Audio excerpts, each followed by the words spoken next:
வணக்கம் மக்களே, நாம் இந்த ஆரோக்கியமான பதிவில் கொத்தவரங்காயில் நிறைந்திருக்கக்கூடிய மருத்துவமைகளை பற்றி நம்ம விளக்கமாக பார்க்க போகிறோம். கொத்தவரங்காயில் நார் சத்து இருக்குது. ஸோ நம்ம சாப்பிடக்கூடிய உணவுகளில் நார் சத்து இருக்க வேண்டியது ரொம்ப ரொம்ப முக்கியம். அப்போ தான் நமக்கு செரிமானம் ஆரோக்கியமாக இருக்கும். தேவையில்லாத உடலில் இருக்கக்கூடிய கொலஸ்ட்ரால்களெல்லாம் நம்ம குறைக்கிறதுக்கு கொத்தவரங்காயில் இருக்கக்கூடிய நார் சத்து உதவிகரமாக இருக்கும். மேலும் கொத்தவரங்காயில் அதிக அளவு புரதச்சத்துக்கள், கார்போஹைட்ரேட்டுகள், தாதுக்கள், கரையக்கூடிய நார் சத்துக்கள் இருக்கிறதால இது நமது உடலை எந்தெந்த விதத்தில் ஆரோக்கியமாக வைத்துக் கொள்ளுது. ஸோ என்னென்ன மருத்துவ நன்மைகளை நமக்கு கொத்தவரங்காய் கொடுக்குது அப்படின்றத பற்றி தெளிவாக விளக்கமாக பார்க்கலாம். அதை பற்றி பார்க்குறதுக்கு முன்னாடி இந்த வீடியோவுக்கு மட்டும் ஒரு லைக் கொடுத்துட்டு இந்த தகவலை உங்களுக்கு தெரிஞ்சவங்களுக்கும் ஷேர் பண்ணிடுங்க. ஏன்னா இது அவங்களுக்கும் பயனுள்ளதாக இருக்கக்கூடிய ஒரு ஆரோக்கியமான பதிவு தான். இது போன்ற அப்டேட்ஸ்கள் நீங்கள் தொடர்ந்து பார்க்குறதுக்கு நம்மளுடைய ஹெல்த் நியூஸ் தமிழ் சேனலை மறக்காமல் சப்ஸ்கிரைப் பண்ணி வச்சுக்கோங்க. பக்கத்தில் இருக்கக்கூடிய பெல் பட்டனையும் கிளிக் பண்ணி ஆல் அப்படின்ற ஆப்ஷனையும் செட் பண்ணி வச்சுக்கிட்டீங்க அப்படின்னா நான் போடக்கூடிய எல்லா அப்டேட்ஸும் உங்களுக்கு நோட்டிஃபிகேஷன் அடிக்கடி வந்து சேரும்.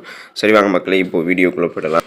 உடல் எடை ஆரோக்கியமான முறையில் குறையிறதுக்கு கொத்தவரங்காய் நம்மளுடைய உணவுகளை சேர்த்துக்கலாம். கொத்தவரங்காய் உணவினுடைய அளவை குறிப்பிடும் போது கலோரி அளவு மிக குறைவாக இருந்தால் உடலுக்கு தேவையான விட்டமின்கள், தாதுக்கள், சத்துக்கள் போன்றவற்றை அதிகமாகவே கொண்டிருக்கு.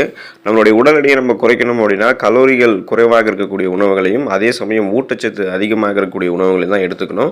ஏன்னா கலோரிகள் அதிகமாக இருக்கக்கூடிய அதிக அளவு உணவுகளை நம்ம எடுத்துக்கொள்ளும் போது உடல் எடை அதிகமாகிட்டு தான் இருக்கணும். ஸோ உடல் எடையை நம்ம குறைக்கணும்னா ஃபஸ்ட்டு நம்ம சாப்பாட்டை கண்ட்ரோலாக சாப்பிடணும். அப்போ ஊட்டச்சத்து நிறைந்திருக்கக்கூடிய கொத்தவரங்காய்களுடைய உணவுகள் எடுத்துக்கொள்ளும் போது இது உங்களுக்கு பசியை கண்ட்ரோல் பண்ணி தேவையில்லாத நிறைய உணவுகளை சாப்பிட்றது முதல்ல தடை பண்ணும்.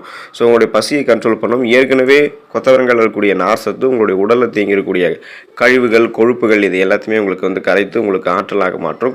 குறிப்பாக கழிவுகளை வெளியேற்றிட்டு உங்களுடைய கொழுப்புகளை கரைத்து உங்களுக்கு ஆற்றலாக மாற்றி நீங்கள் எதிர்பார்க்கக்கூடிய அளவுக்கு உங்களுடைய உடல் எடையை குறைத்துக் கொள்வதற்கு கொத்தவரங்காய் உங்களுடைய உணவுகளை சேர்த்துக்கொள்ளலாம். ரத்த சோகை என்று சொல்லக்கூடிய அந்த அனீமியா பிரச்சனையிலிருந்து விடுபடுவதற்கு கொத்தவரங்காய் எடுத்துக்கலாம். உடலினுடைய அனைத்து உறுப்புகளினுடைய சீரான செயல்பாடுகளுக்குமே உடல் ஆரோக்கியமாக சிறப்பாக இருக்கிறதுக்கும் உடலில் ரத்த ஓட்டம் சரியான அளவில் இருக்க வேண்டியது அவசியம். ஸோ ரத்தத்தில் ரத்த வெள்ளை அணுக்களினுடைய குறைபாடுகளால் அனீமியா என்று சொல்லக்கூடிய அந்த ரத்த சோகை நோய் ஏற்படுது. ரத்த சோகை இருக்கிறவங்க கொத்தவரங்காய் அதிகம் சாப்பிடும்போது ரத்த சோகை நீங்கி உடலை மீண்டும் ஆரோக்கியமாக வைத்துக் கொள்ளக்கூடிய அந்த நிலைமைக்கு போயிடலாம். ஸோ குறிப்பாக ரத்த சிகப்பு அணுக்கள் அது குறைவு ஏற்படும் போது இரும்பு சத்து நிறைந்தக்கூடிய கொத்தவரங்காய் எடுத்துக்கொள்ளும் போது ரத்த சிகப்பணுக்கள் நமக்கு கிடைக்க ஆரம்பிக்கும். ரத்த சிகப்பணுக்கள் கிடைக்கும் போது ரத்த புரதமான ஹீமோகுளோபினுடைய அளவும் அதிகரிக்கப்படும்.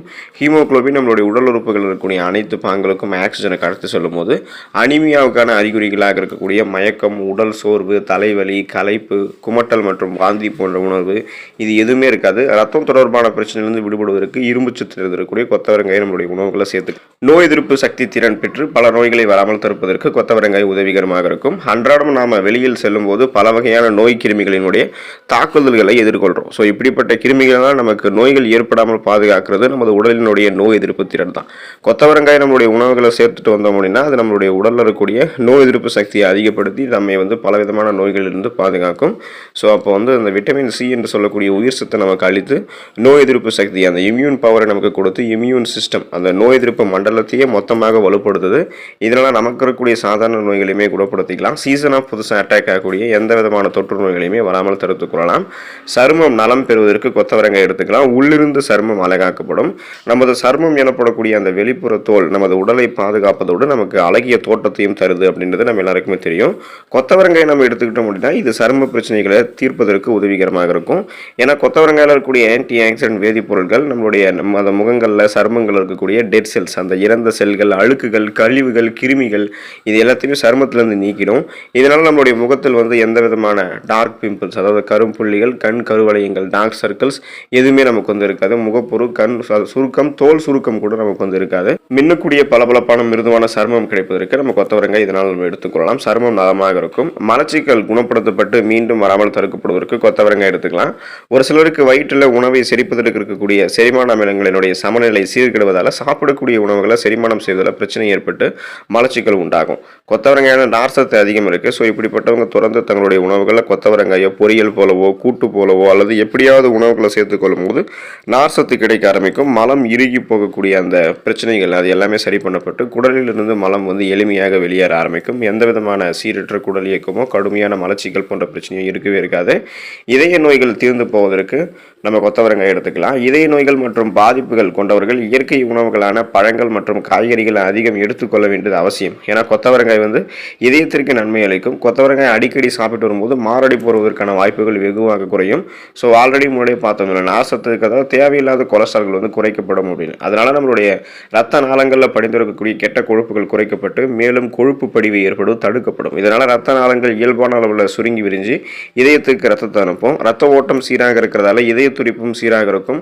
இதனால மாரடைப்பு, பக்கவாதம் போன்ற எந்த பிரச்சனையுமே நமக்கு வராது. மன அழுத்தம் பிரச்சனையிலிருந்து விடுபடுவதற்கு கொத்தவரங்காய் எடுத்துக்கலாம். பரபரப்பான வாழ்க்கை முறை மற்றும் எதிலும் அவசரத்தன்மை அதிகம் இருக்கிறதால சிலருக்கு பதற்றம், மன அழுத்தம், நரம்பு கோளாறுகள், தூக்கமின்மை போன்ற பிரச்சனைகள்லாம் அதிகம் ஏற்படுது.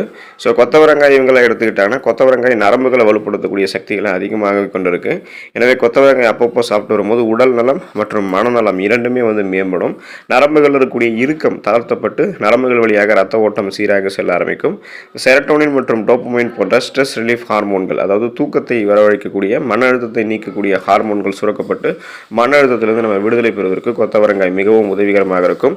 நீங்கள் நாளொன்றுக்கு தொடர்ந்து கொத்தவரங்காய் சாப்பிடணும் அப்படின்றது கூட அவசியம் கிடையாது. வாரத்தில் ஒரு தடவையாவது கொத்தவரங்காய் எடுத்துக்கொண்டு நலம் பெறுங்க. அடுத்த பதிவில் மறக்காம சந்திப்போம். நன்றி மக்களே.